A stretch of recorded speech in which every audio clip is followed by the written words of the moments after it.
Cette crise a vraiment révélé des fragilités économiques qui ensuite se comprennent par des phénomènes financiers.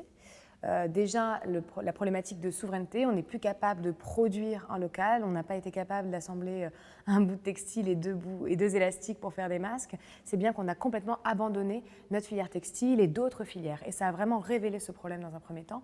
Le deuxième, ça a révélé également la fragilité des marchés financiers qui ont surréagi à la crise, se sont encore comportés de manière complètement absurde en laissant les épargnants du coup prendre énormément de risques d'un point de vue financier. Ça a révélé aussi la fracture sociale et territoriale.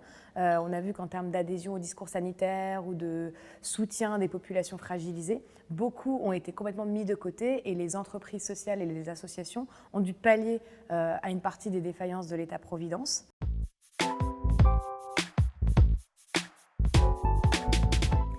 Quand on voit des plans effectivement de plusieurs milliards investis dans des entreprises assez traditionnelles et que derrière effectivement ça ne provoque pas de création d'emplois ou forcément de croissance économique à proprement parler, déjà il faut s'intéresser à la manière dont est structuré l'investissement.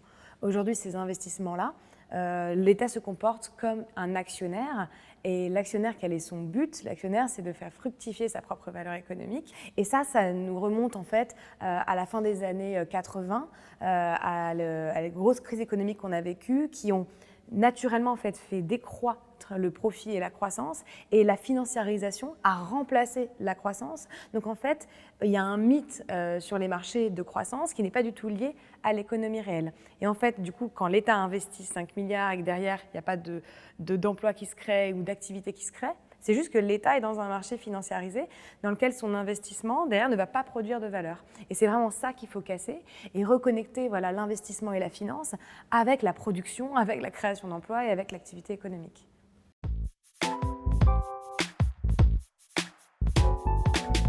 Moi, je pense que la transition écologique et sociale du milieu économique passera par deux choses. Elle passera par effectivement l'éco-conditionnalité des aides.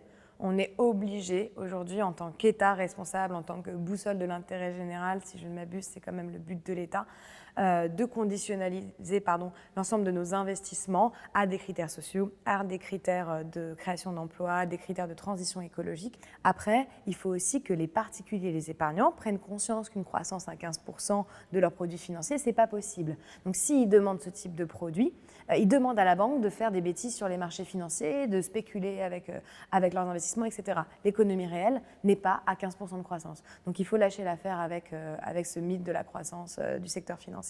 Et je pense que pour permettre cette transition, il faut remettre de la transparence dans la finance en tant que telle. Aujourd'hui, la finance, elle est vraiment à l'image d'une boîte noire totale.